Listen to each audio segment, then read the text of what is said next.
Help support the show by going to the Amazon.com search bar on footballsamerica.com when doing your online shopping. There are no charges to you, just support, and it will take you right back to the Amazon website. This month, Footballs America podcast listeners will get free shipping on any order over $35 when they go to footballsamerica.com/Amazon. Again, that's footballsamerica.com/Amazon.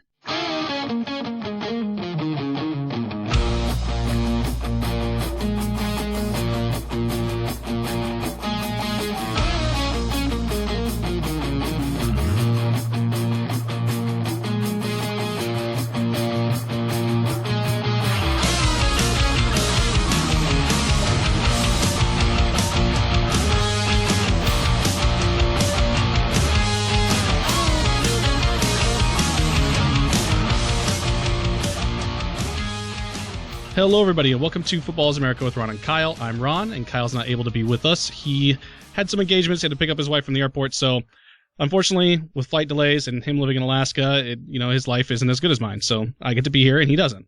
We are joined today by Kenneth Arthur, editor and staff writer for FieldGulls.com, the fantastic Seahawks SB Nation team and blog page. We have Kenneth here today to talk about the NFC champion Seahawks and the 2014 season, the offseason moves, and what to expect as workouts and training camps unfold. Kenny, thank you so much for joining us. Thank you for having me. And I want to make sure that everyone knows that Danny Kelly at Field Gulls really does all the editing, and he's great at that. Mostly I'm just a writer, but you can also find me on Rolling Stone and other places. But writer. Just a writer, huh? Not the big. No, I would editor, never huh? want to be in charge of any sort of the moderation. I don't care about any of the moderating or editing, and all the other stuff is above my pay grade. All right. Well, at least for all of you, I guess, joining us for the first time, now you know. There you go. All right. So real quick before we get into everything that is the Seahawks, let's talk a little bit about you. What we need to know is, how long have you been a fan? Oh, I grew up in Bellevue, Washington, right outside Seattle. I think my first fandom in terms of sports was the Seattle Mariners around 92, and then the Seahawks caught on later for whatever reason. I think I got interested for the most part when Mike Holmgren came over from the Packers. So 1999 with John Kitna and Holmgren and all that was really when I started to become a big fan.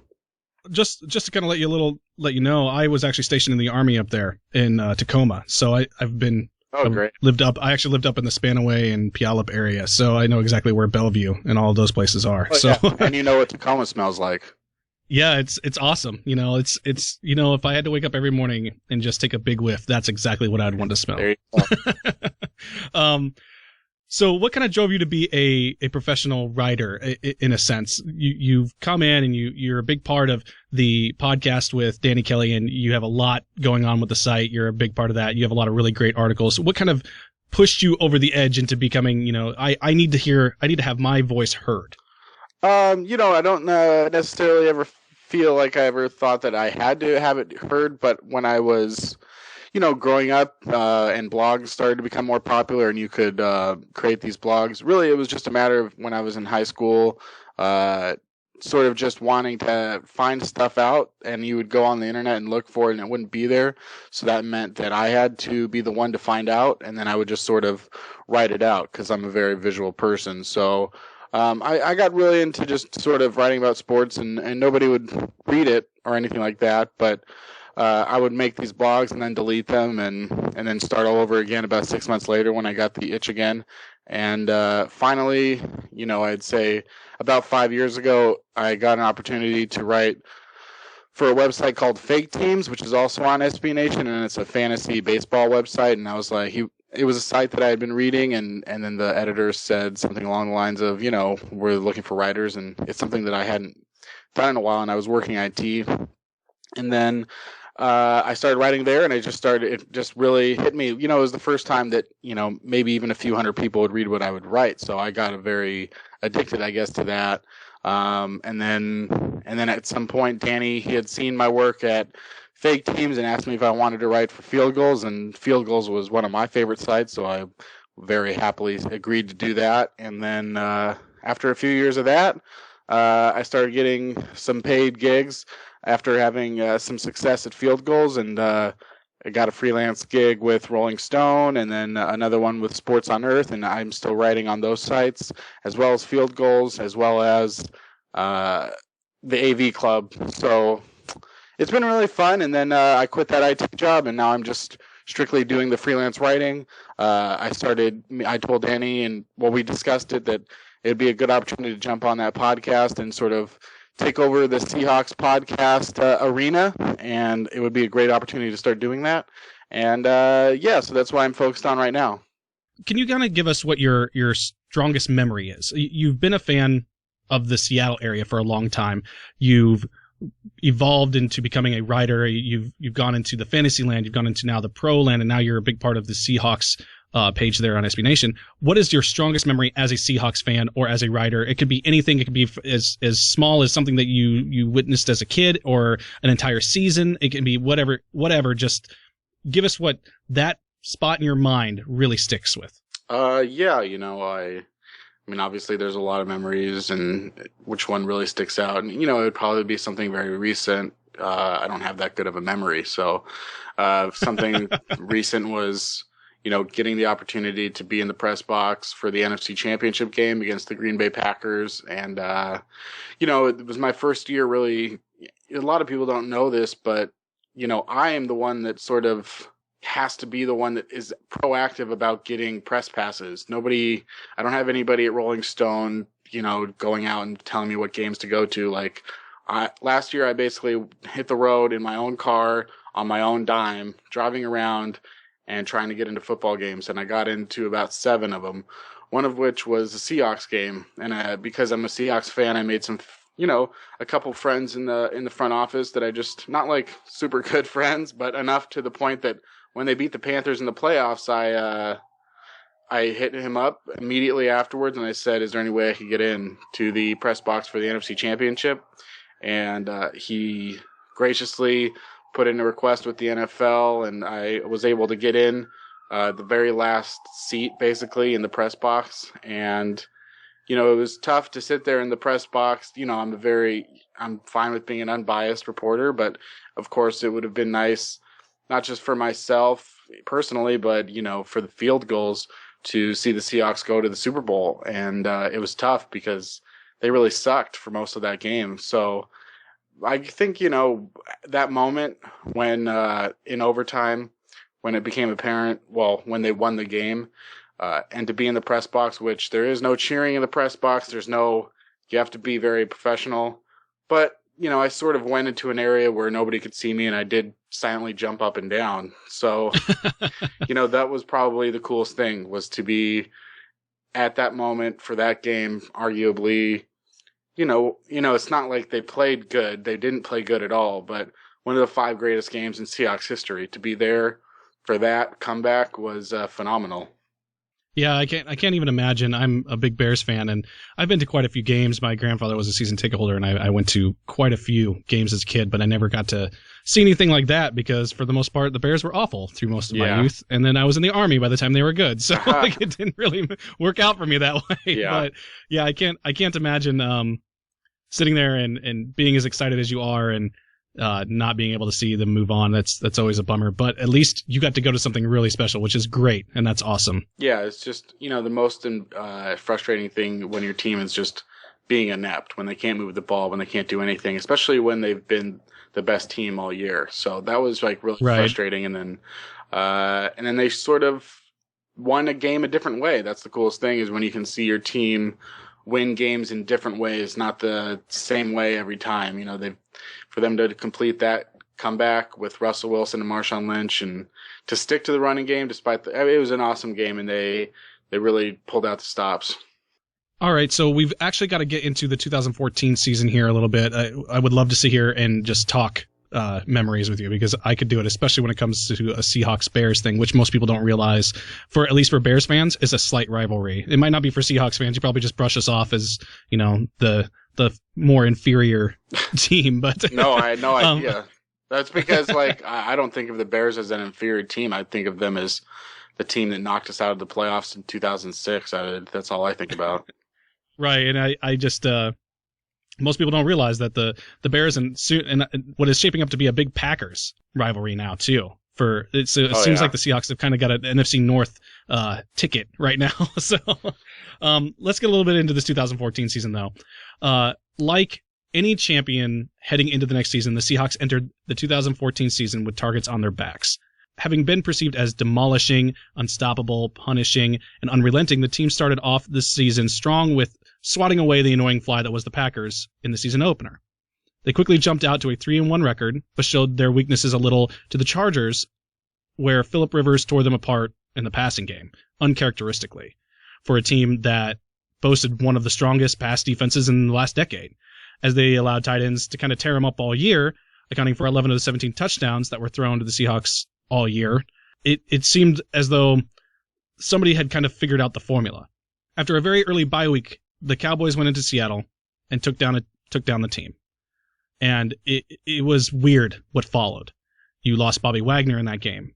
There seemed to be a lot of locker room problems.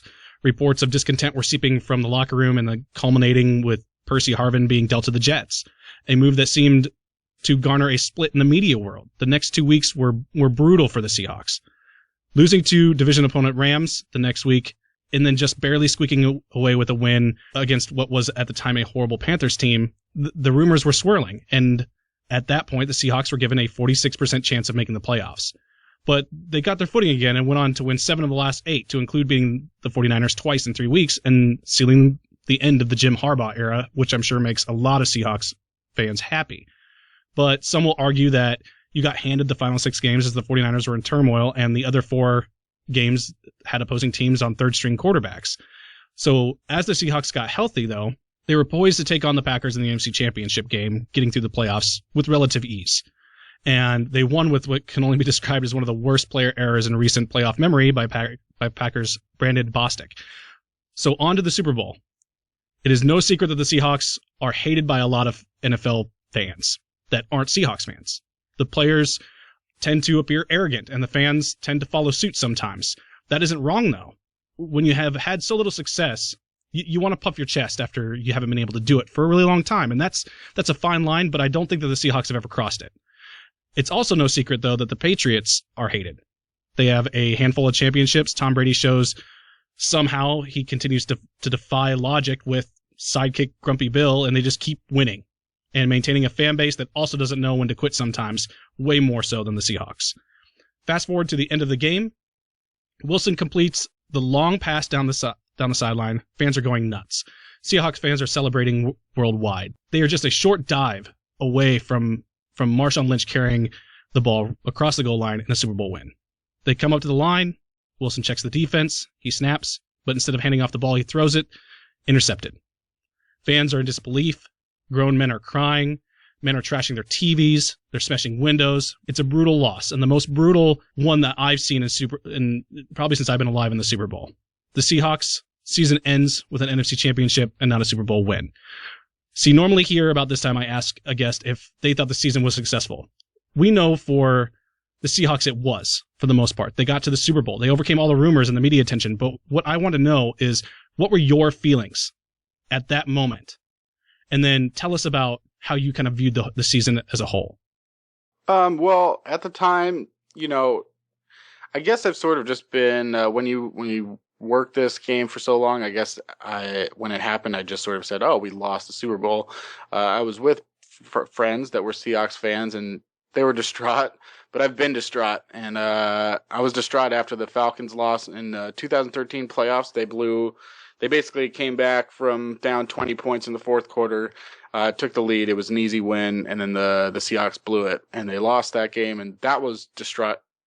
I was distraught at that time. So I guess that was the last time that I really was going to allow myself to be distraught. So when they lost the game, it was just like a sort of a very technical, that's unfortunate, So, but when you had time to step back and look at the play call, I don't disagree with it.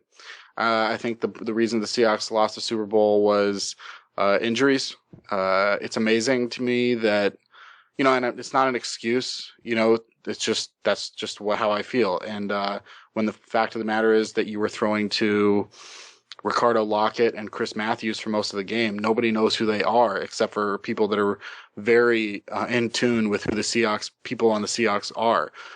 Those are not NFL wide receivers. No offense to them, but they're of the bottom of the caliber in terms of making it as a pro. And that's fine, they're great athletes and people, but and the fact of the matter is that the defense as well, like Earl Thomas with his shoulder injury, Cam Chancellor had a hip injury, Richard Sherman had an arm injury. Their three most important players on defense were hurt. If Cliff Averill doesn't go out, I don't think that the Seahawks lose the Super Bowl.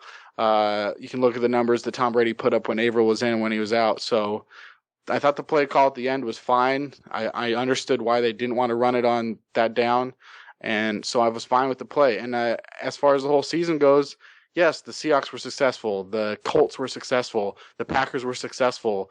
You want to, there's so many ways to complain about how your season ended, but I'd much rather have your season end on an interception that you could have won the Super Bowl on instead of having it end in week 4, like the Jaguars or the Raiders. Like, that's what I truly believe, and I've said that many times, is you can't simply go out there and expect only to be happy when your team wins the Super Bowl, because then the 31 out of 32 fan bases are just going to be really sad all the time. And you don't have to be that way. I'm very happy with the Seahawks season. Well, I'm a Bears fan, and I'm sad about my team all the time. You'd want to make the playoffs. That's yeah, exactly. That's the thing is the Lions. You got to be stoked about the 2014 season if you're a Lions fan. So. Oh, when we talked to Jeremy Reisman from Pride of Detroit, it was like a 6-year-old child on Christmas morning. It was just crazy. You're over the moon. Yeah. So when we're talking about that last play, and there's been a lot of speculation about who called the play. Russell Wilson took the blame for it. Pete Carroll took the blame for it. I mean, I think even people on defense were taking the blame for it. It doesn't. There's not a whole lot of clarity when it comes to what actually happened there, who made the call, whatever. Let's talk a little bit about Pete Carroll, though, and John Schneider. They are, in a sense, the NFL's version of a power couple. Probably the number 1 or number 2 coach and GM tandem, and they have continuously put together success. And what I'm trying to ask is this something that they've fallen into, or is this something that they have created? When it comes to John Schneider and Pete Carroll, I think as a Seahawks fan, we win, you lose. Like that's a blessing that is not bestowed upon very many franchises. For when you look at some other franchises that had the opportunity to have Bill Belichick and then passed on it, like that's Patriots win and Browns lose and Jets lose. Like that's the type of people that don't come around very often. I firmly believe that Pete Carroll is a Hall of Fame NFL coach. When you look at his history, the defenses that he's put together with the Minnesota Vikings as the secondary coach in the 80s, some of the stuff that he was able to do, you could say that he wasn't quite ready for his job as the Patriots coach, but he took him to the playoffs in 2 of 3 years. And I look at what he's done here in Seattle, and it's nothing short of unbelievable. It's improbable, and it's crazy to think about how I think that a lot of the credit goes to Pete Carroll, and I think he'll give a lot of the credit to John Schneider, and I think it's just one of those perfect marriages that you can't ask for. It's just something that happens every once in a blue moon, and I think that as far as it's just amazing because they took over one of the worst teams in the NFL. I mean, in 2009 under Jim Mora, it was bottom 4 teams. And not only that, Pete Carroll and John Schneider came in and they changed almost every player on the roster.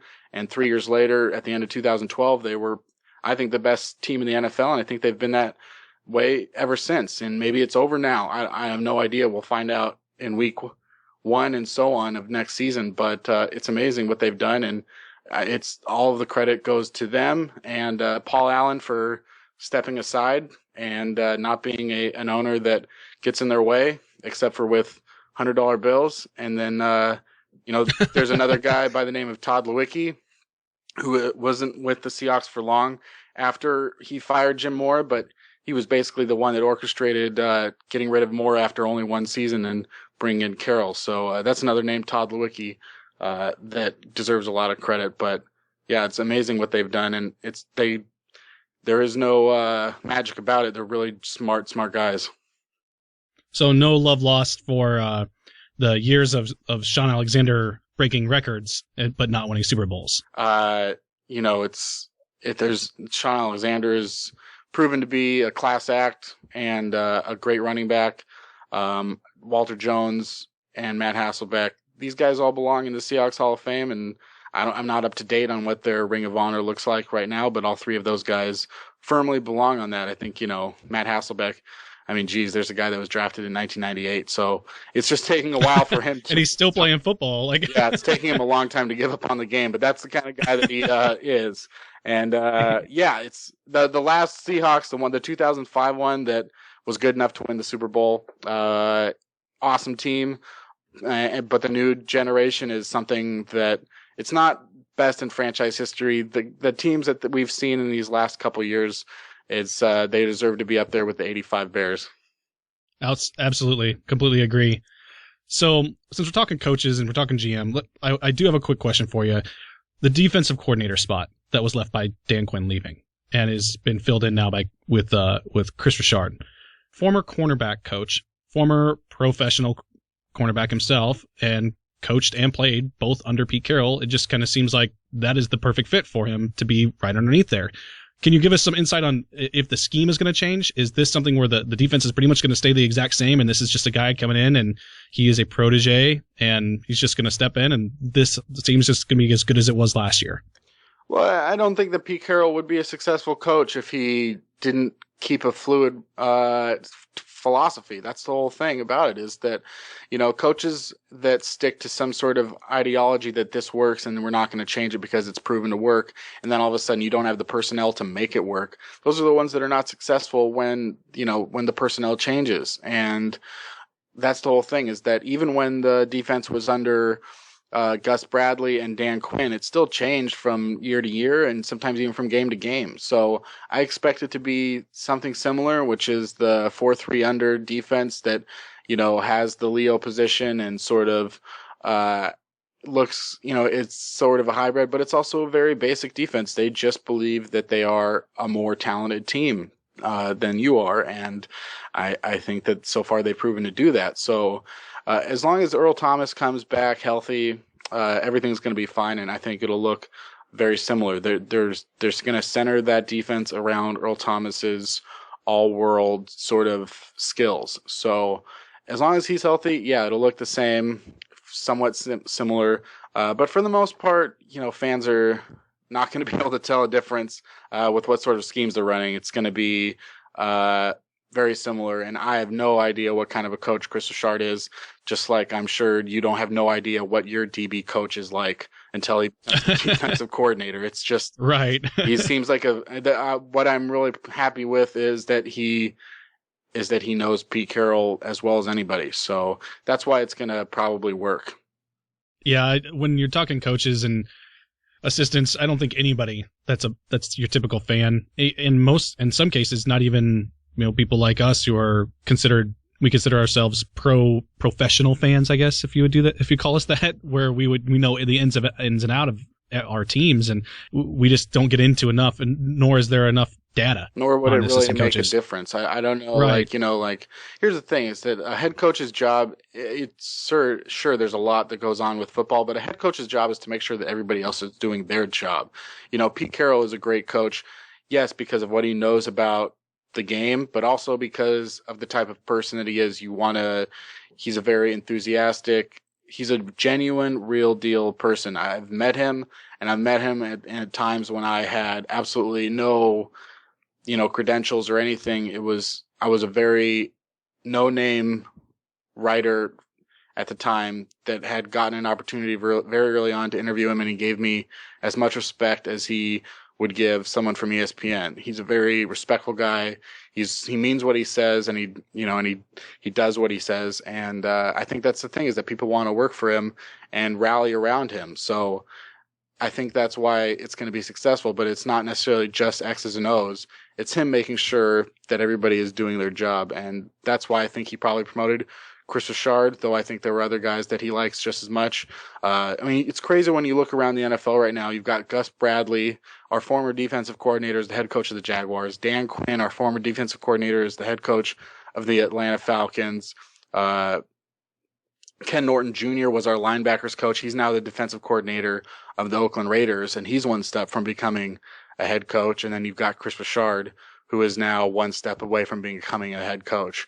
So he is breeding this incredible grounds for this coaching tree to spread across the NFL. And it's because I think, you know, he likes to see his people grow and do better because of him and with his help.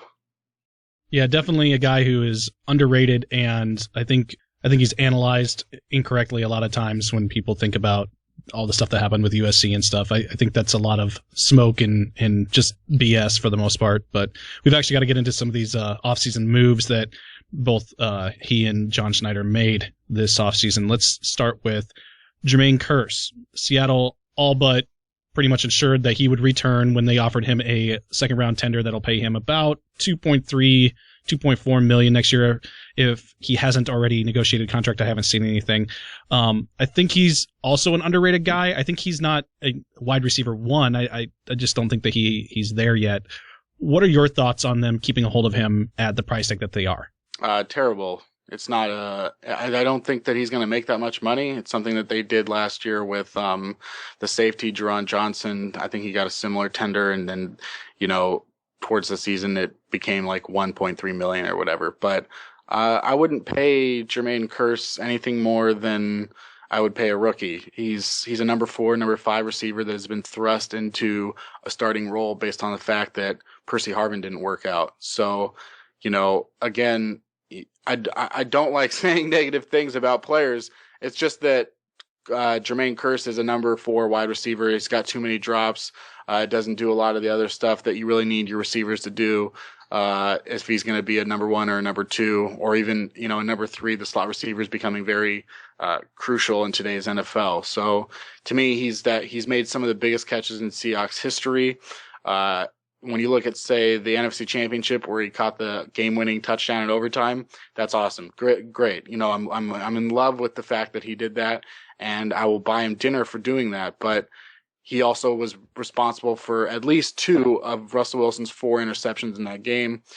All 4 interceptions were targeted to Jermaine Kearse. I'm not saying that Russell Wilson doesn't take the blame for some of them, but at least 2 of them were balls that should have been caught by Jermaine Kearse. And that's sort of just what you get, is that he also caught the game-winning touchdown against the 49ers in the NFC Championship the year earlier. It wasn't like a game ender, but it was the go-ahead touchdown, and it was a good catch. But you have to do more than just make a good catch every now and then. And so I'm not super stoked about giving too much money to Jermaine Kearse.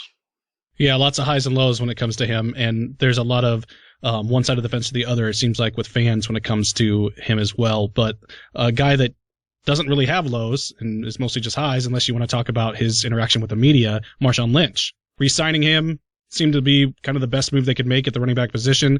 People seem to forget that although he has been in the league for quite a bit now, he's still not that old. He came in really young, so he has some high octane left in the tank for at least a year or 2 more.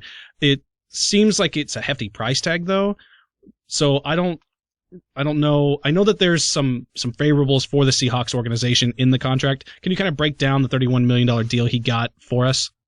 Yeah, you know, he's going to get paid this year and next year. I mean, it's one of those things where he was going into the last year of his deal and he just wanted to get paid before, you know, he retires. So I think it pays him $12 million in the first year. You know, again, another similar dollar figure in the second year. I don't know exactly, but he insured himself a lot more money than what he was insured going into the final year of his deal. Whether or not it'll work out, unpredictable. He's 29 years old. You know, running backs, they don't exactly go out slowly. It's a one day you can do it and one day you can't. So, you know, I think that it's definitely, if you get the Marshawn Lynch that you got the last 4 years, he's underpaid. He's phenomenal. He's the reason the Seahawks are as successful as they are.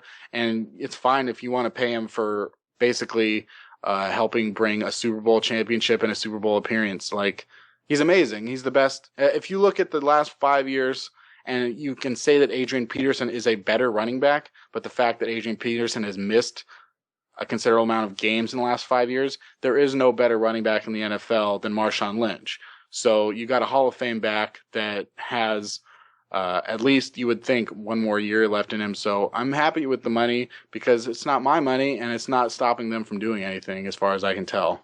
So how much are you laughing at the Bills then for letting him roll? I just don't think it would ever worked in Buffalo, and that's it. And that's the thing. It's as much he owes a lot of credit to Pete Carroll for building that offense around him. He owes a lot to Russell Wilson for supporting him as a distraction that Tavares Jackson could not. Really, Marshawn Lynch has taken off in the Russell Wilson years. So as far as Buffalo goes, they're better now. But at that time, when they were spending, a 12th overall pick on Marshawn Lynch and a 9th overall pick on C.J. Spiller, like, I think I'm one of the guys that says that you're stupid if you draft a running back that high, and not a lot of teams are going to do that anymore for at least a while. It'll be interesting to see where Todd Gurley falls, but I think that when you're spending that, there's a reason that Buffalo was bad, and spending high draft picks on running backs so close together is a good reason for that, especially when you consider the fact that they got Fred Jackson and on nothing. They found him off the waiver wire as a guy that wasn't going to get a job, and they saw how good he was, and they're still like, they don't understand. It couldn't click in their heads that you can do that and not waste your high draft picks on running backs. So I don't think it was ever going to work in Buffalo because there's a reason that people leave Buffalo. So that's the thing. Yeah, it's called cold. Yeah. When you're talking about people not drafting running backs very high anymore, and I mean, it almost seems like running backs anymore, they have to be almost a wide receiver anymore to really be successful or be desired by a team. You have to be able to do it all, as opposed to, the buses and the big guys that used to be, back there running the football. There's no more work done. There's no more, stuff like that going on that were just the power pounding guys. Well, that doesn't happen anymore. If you go back to 2008 and forward, and you look at all of the running backs drafted in the first round, not a single one has been to more than one Pro Bowl. Only 4 have been to even one Pro Bowl. Then you go into the second and the third round, and you've got more successful running backs. You got Ray Rice, and a few other guys that Matt Forte. Yeah, this was all something I looked at it a little while ago, and I'm struggling to come up with all the names, but you don't get you're going to get more success and more value by drafting them in the second and the third round. And DeMarco Murray, I believe, was in the 4th round, but I wouldn't go further than that because, Arian Foster is a one-of-a-kind, undrafted free agent that worked out. At that point, when you look at a guy like Alfred Morris or LeGarrette Blount, really one-dimensional guys. So you want to get those two-way guys. C.J. Spiller would have been a great pick in the 2nd round. When you're taking him 9th overall, that's your problem. And that's the sort of stuff that keeps teams like Buffalo down, is that they don't seem to get it through their skulls how to be successful. Now, I went to Buffalo last year, and it was a nice day, and I thought it was a really cool stadium and a cool experience and cool people. And I love Buffalo from my experiences there, but I hope that, and I do think that they're getting better and smarter about the way that they draft and the way that they add free agents. But when you look at teams like Cleveland and Oakland, they make the same mistakes over and over again. And so when they traded Marshawn Lynch for a 4th and a conditional 5th round pick, it just goes to show, sort of where Marshawn Lynch's value was at the time. Because, it's easy to forget that he was getting in trouble off the field. He wasn't being that successful on the field. But a lot of that was problems that he had that he didn't want to play for Buffalo. And because of the cold and other things that he just never felt supported there.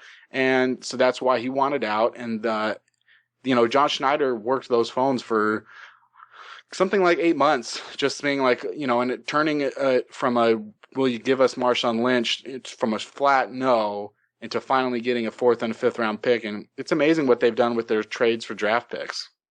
Yeah, definitely a success story when you're talking Marshawn Lynch. I can't remember a deal in recent memory that has turned out so well for one team. I can't.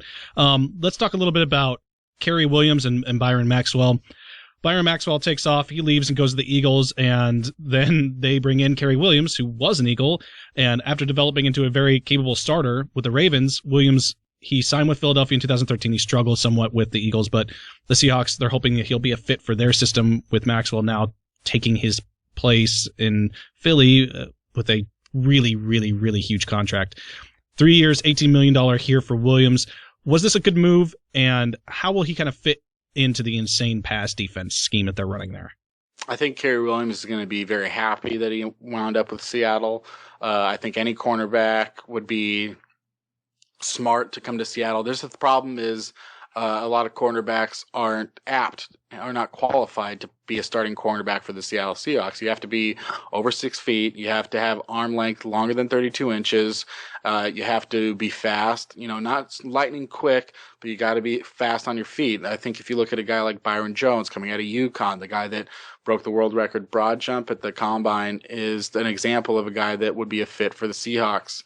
He did so well at the combine that he sort of vaulted himself way past the Seahawks into that first early second round area. But, Kerry Williams fits the mold, and, he's going to come out of this looking pretty damn good. But it is, it is a tough position. That's why Byron Maxwell is more than just a system.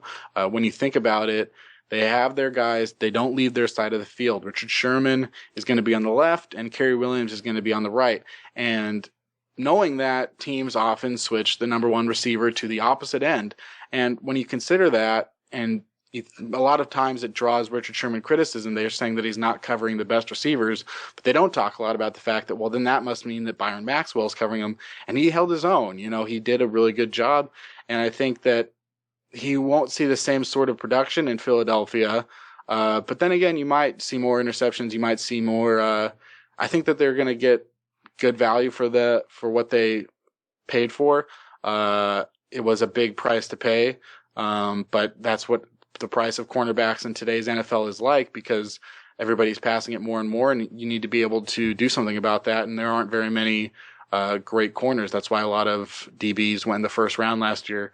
Not as good of a year for DBs this year in that first round area, but that's why Byron Maxwell got paid so much, and I think that Kerry Williams is going to do pretty well in Seattle.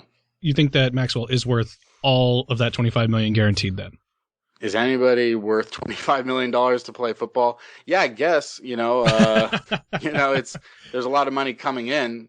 That's for sure. So, when you compare it to, is he a top 10 cornerback? I don't think so, but it's not exactly an open and shut case. We'll find out sort of what it means when he goes somewhere else. I don't even want to. I say, Richard Sherman, absolutely top 3 cornerback in the NFL. Absolutely. Put him anywhere. He's a special player.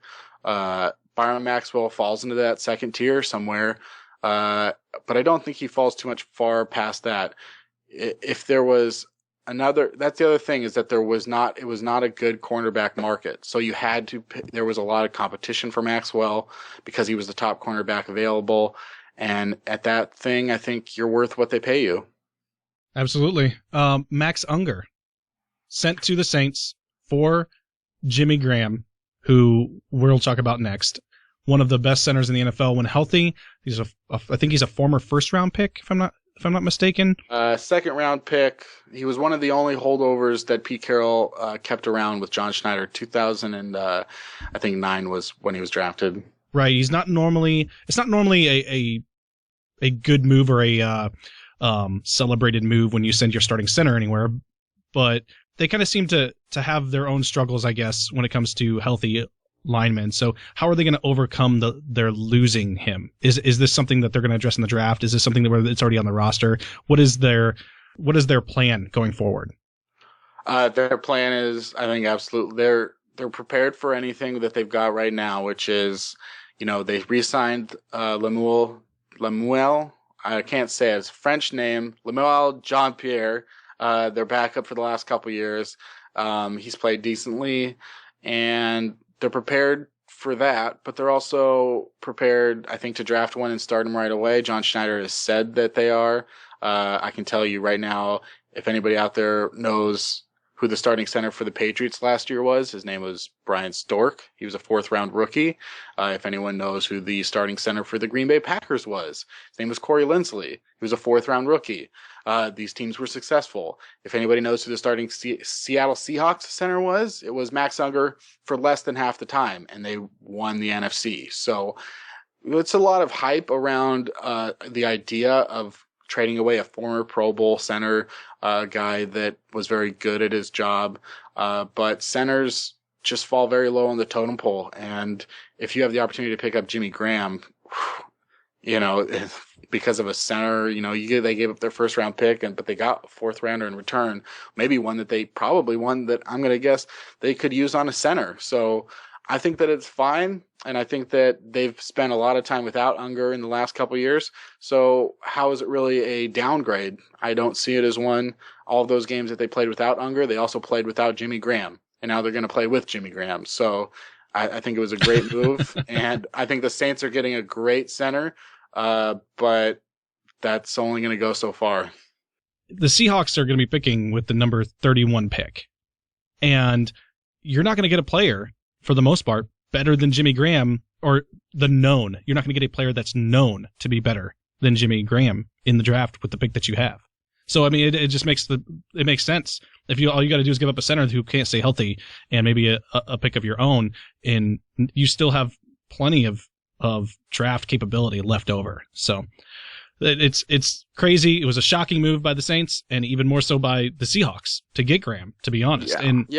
And he's not coming off a very good season, though.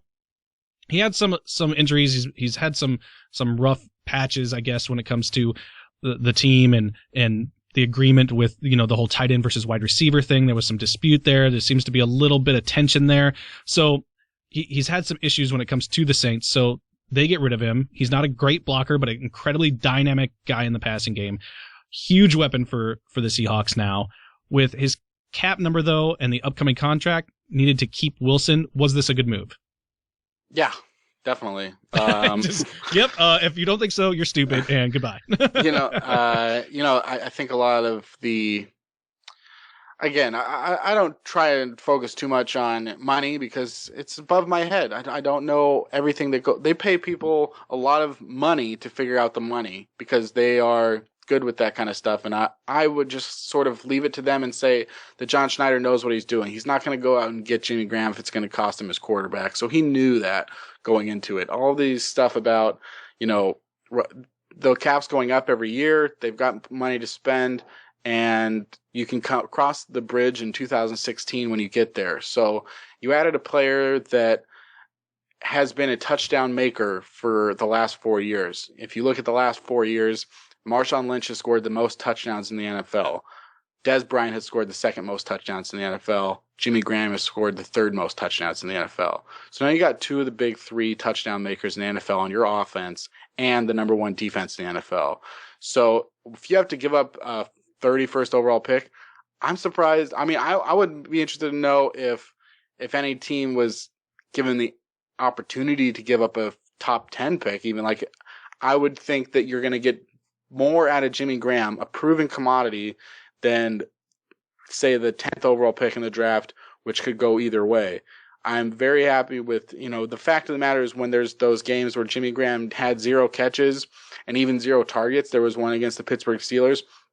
Drew Brees had one of his best games of the season, 5 touchdowns, no interception, over 300 yards. He killed it. Why? Because Jimmy Graham is someone that you have to account for. And the Seahawks have not had a receiver in the passing game that you have to account for. That's what they wanted with Percy Harvin, and it didn't work out. It's a similar shot with Jimmy Graham in that he may have not been getting along with the front office. He may have had an injury problem, but I don't think that you're going to get anything near the return on Jimmy Graham as what they got with Percy Harvin.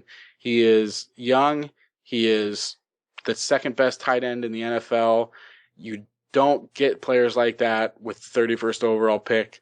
It's funny because it's like the top, there aren't very many tight ends even drafted in the 1st round. If you go back to 2002, I believe there have been 15 of them, and the best is of those.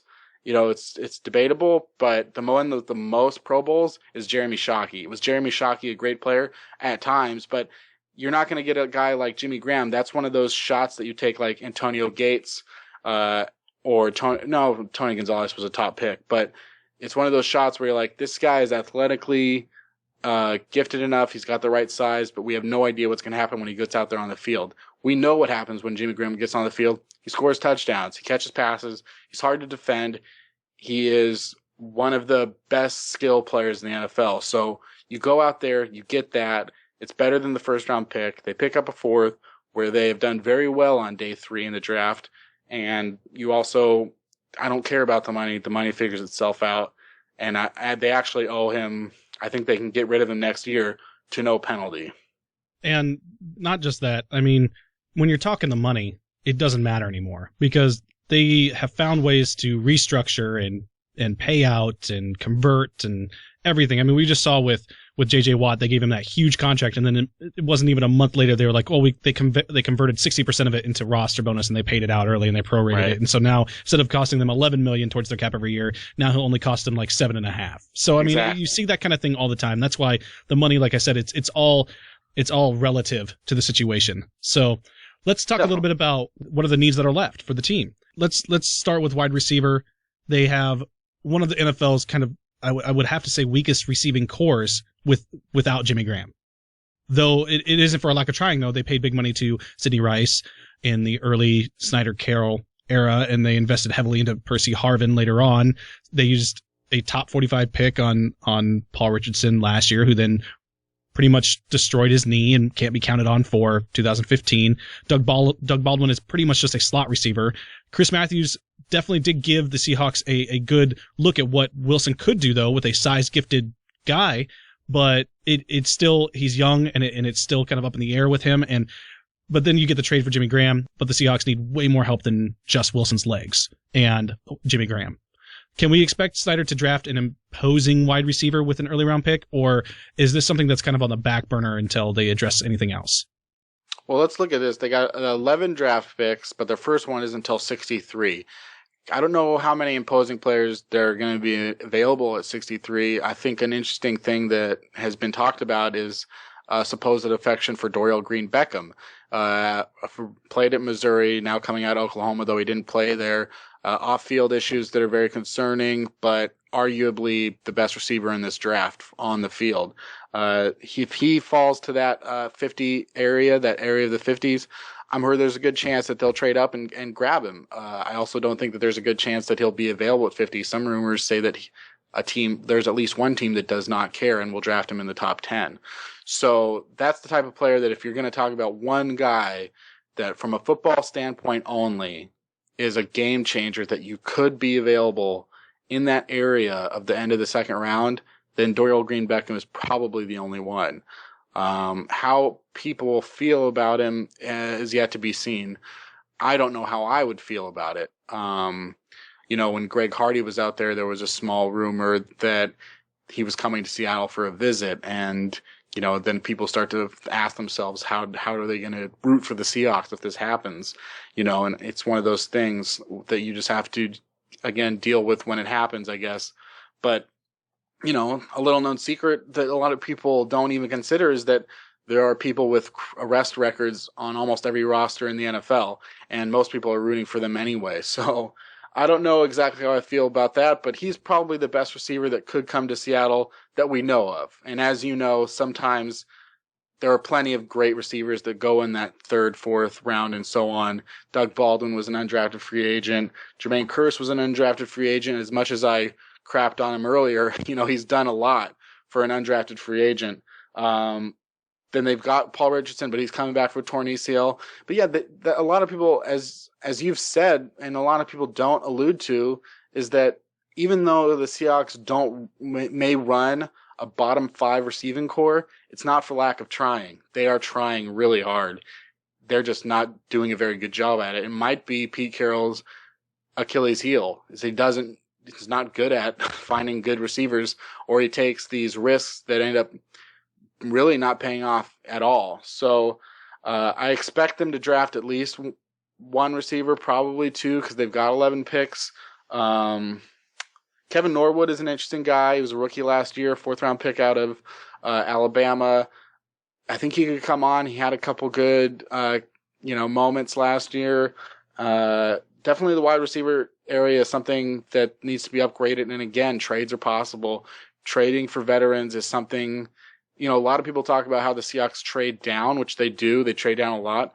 But despite that, they actually use a lot of those picks to trade for veterans. They've traded for 11 veterans with draft picks over the last 5 years under Carroll and Schneider. So I would expect maybe a trade for a veteran and definitely drafting a wide receiver. As far as other things, defensive tackle is going to be a huge area of concern, as well as offensive line.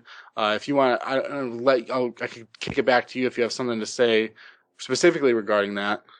Yeah, well, you're going to jump ahead of me, but that's okay. Yeah, that's why I'm going to kick it back to you before I do jump ahead of you. That's okay.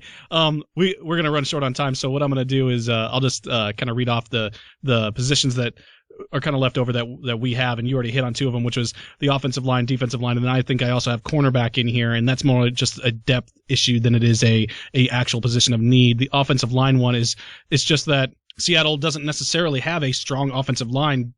Oh, they have a weak one. Contrary to popular belief, really. And well, that's the thing is people wrongly associate rushing yards with how good your offensive line is. Right. That's not correct. Right. That's why I think that DeMarco Murray was undervalued by the Cowboys. Right. And everybody's like, well, of course, if you can run behind that offensive line. I was like, yeah, the offensive line was good. It was the best in the NFL. But a running back still has to be able to do the things he needs to do it. I mean, we've seen look at Trent Richardson. He could have had that offensive line and still not even come close to what DeMarco Murray did. Well, it's like there's a very, and now we're getting off track and it's philosophical. Yeah, sorry. But I do want to say, there's like a theory there's been a theory prevailing for 10 years now that, well, not 10 years totally, but anyway, that Alex Smith and Aaron Rodgers, well, what if they had switched places? Would Aaron Rodgers have been the bust, and would Alex Smith have been great because of all the years he had to sit behind Brett Favre? And to me, you're saying that the best player in the NFL, arguably the best that we've seen in 20 years, is that vulnerable to not being good. You're basically saying that every player in the NFL would be either good or bad depending on their situation. And yes, it is a very team symbiotic sport, but there is other things that go into that. There are other traits and qualities that make Aaron Rodgers what he is and what Alex Smith what he isn't. And definitely with DeMarco Murray and Marshawn Lynch and Adrian Peterson, these guys were going to be good running backs in all sorts of areas, that in all sorts of teams.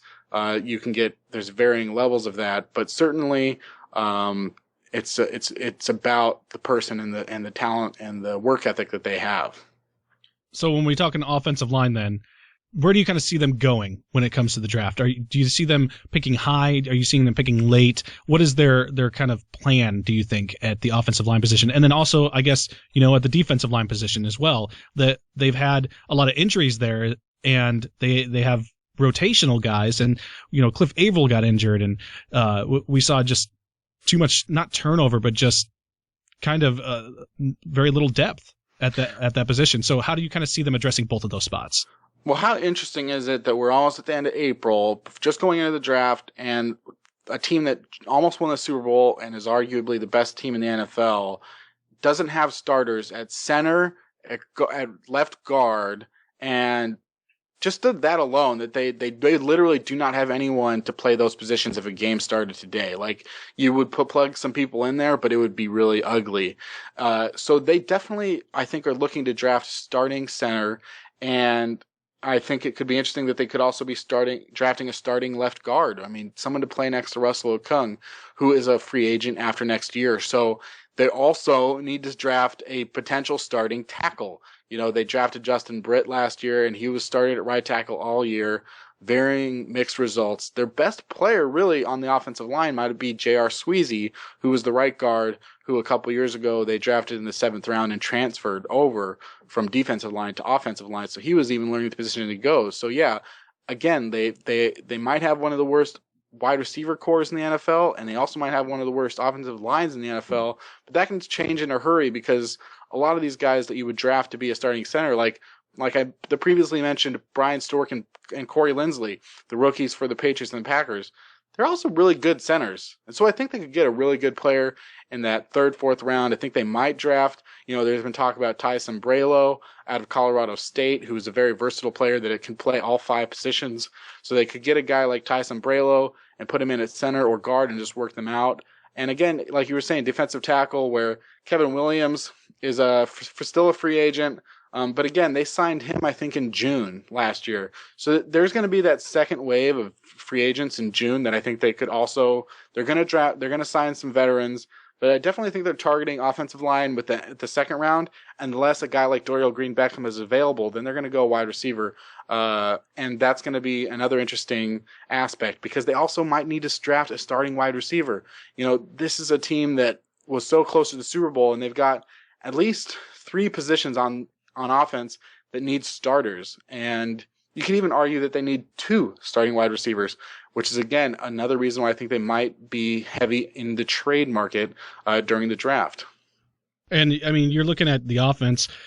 You have the wide receiver position. You have the aforementioned offensive line. And then you also have depth issues. You have depth issues at running back. I mean, Marshawn Lynch, we all know that he's got a couple of years left and that's it. And they're going to be looking to replace him eventually and probably start working someone in as soon as next year. So you have a lot of places that you need to really start considering. One thing that you have going for you is that you have John Snyder and Pete Carroll, who seem to really know how to do that outside of the wide receiver spot. So, as of now, running back is one of the positions that they do have depth at because they drafted Christine Michael 2 years ago in the second round. He's a guy that some people considered to be the best running back in that draft. That also included Le'Veon Bell.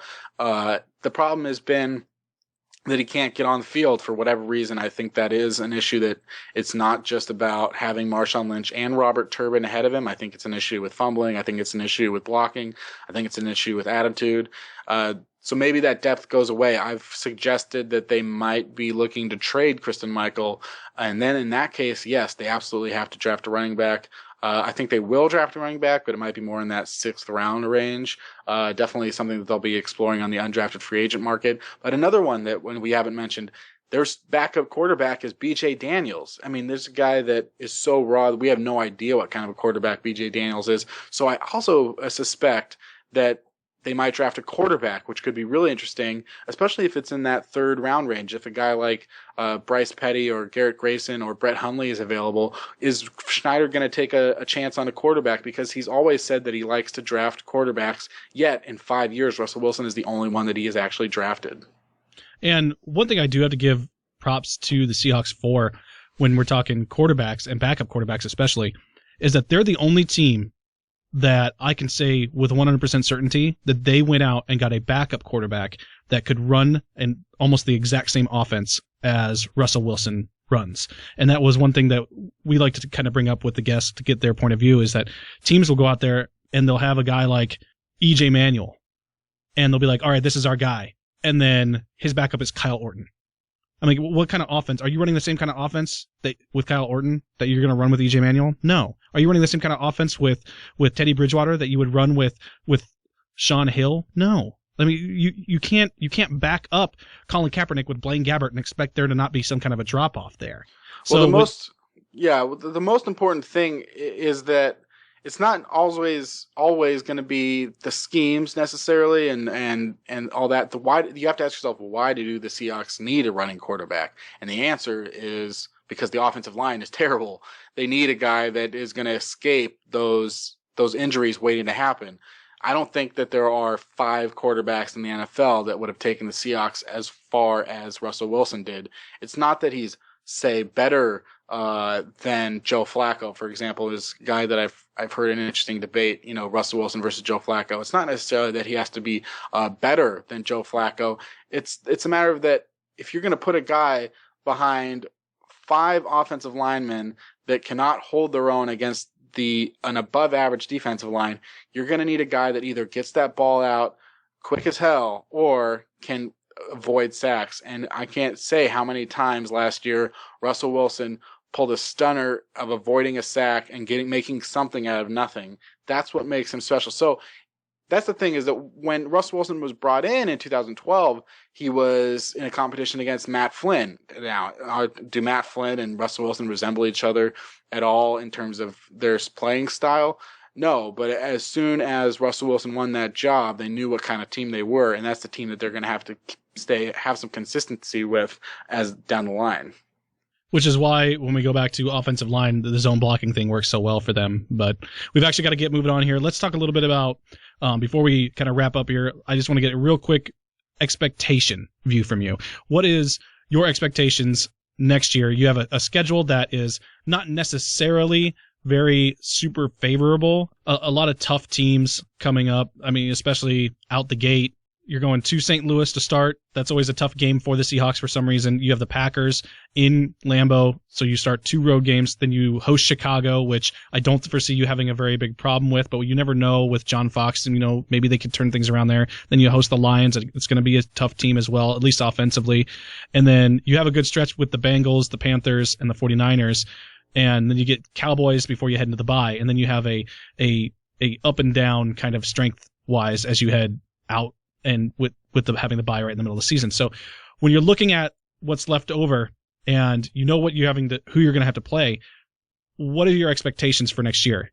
I don't want to make you like nail down anything in particular because you have the draft still coming up, but if you could just kind of give us your overall thoughts on, if they win this many games, it's a success, and if they don't, then it's not.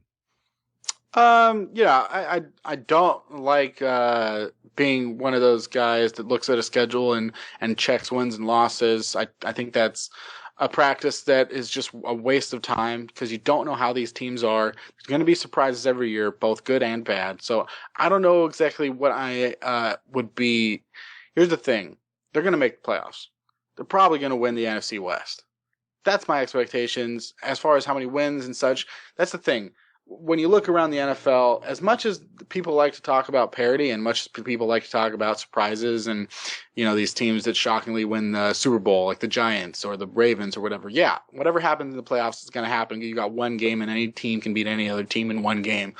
But overall, when you look around the NFL, there's a lot of consistency. The Patriots go to the playoffs every year. The Broncos are going to go to the playoffs next year. The Colts are going to win their division next year. They're going to go to the playoffs next year. I'm pretty sure the Steelers are going to go to the playoffs. I know the Packers are going to go to the playoffs. And I know the Seahawks are going to go to the playoffs. It's just a matter of they've got a quarterback. All those teams got a quarterback, and they got themselves, and for the Seahawks, they also got themselves a defense. I think the 49ers have dug their own grave. They're not going to compete next year.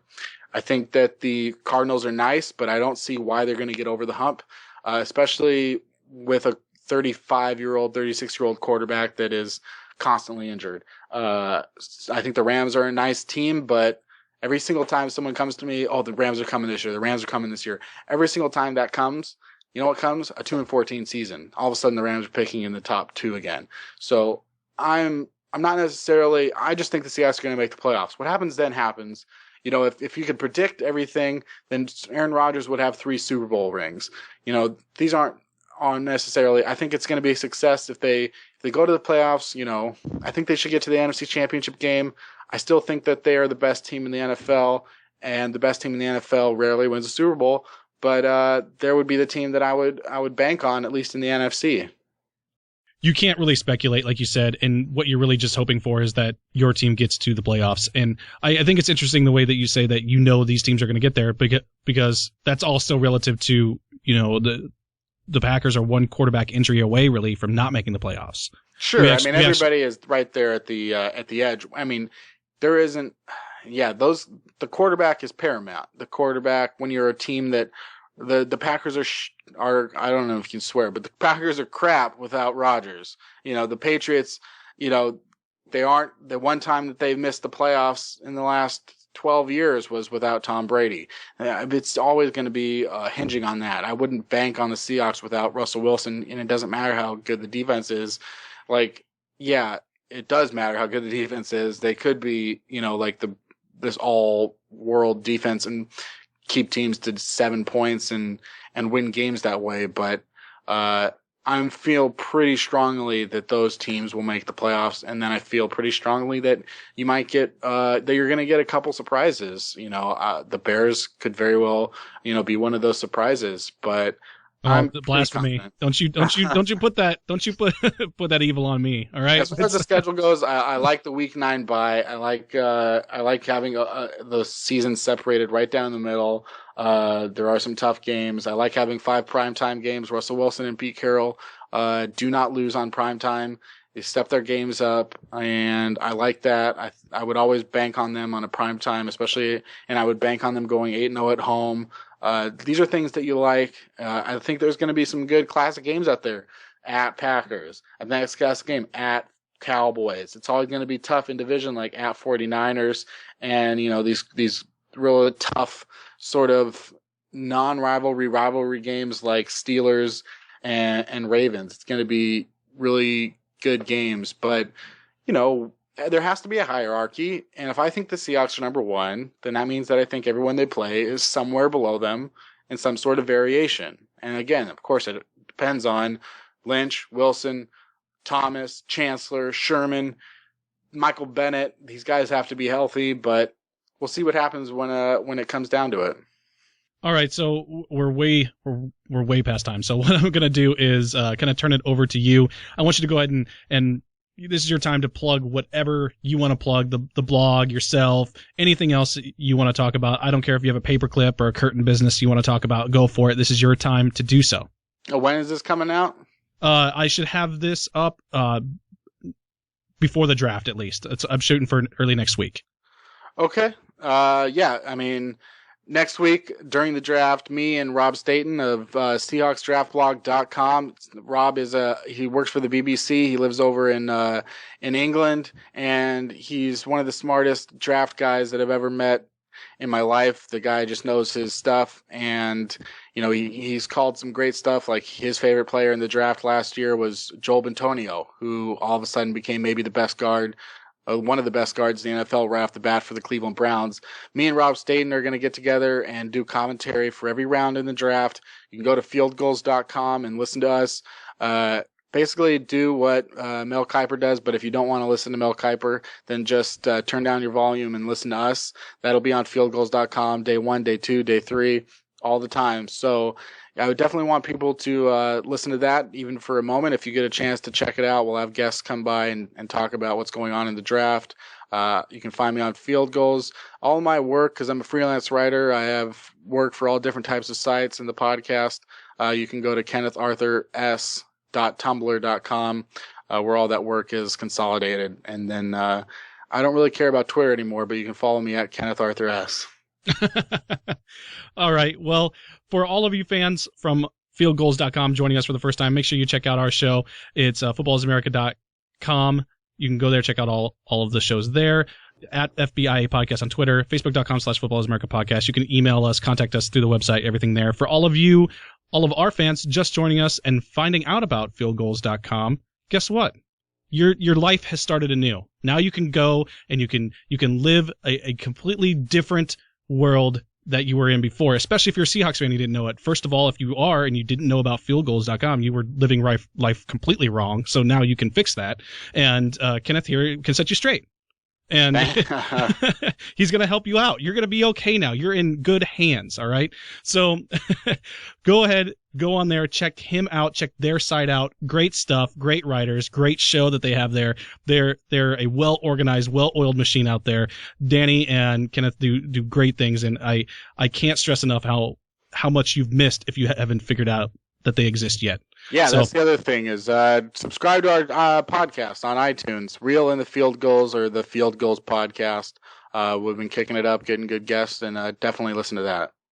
All right. Well, hey, Kenneth, thank you so much for coming on. We're going to go ahead and kick this one off, and we appreciate it. And, we're going to be looking for some people to hang out after probably in the June, July timeframe to kind of do a draft wrap pre-training camp type show to kind of go over their division and stuff like that. You interested in anything like that? Sure. Just let me know. Outstanding. I'll keep you posted, and thanks a lot. We'll talk to you soon. Okay. Thanks. All right. Take care.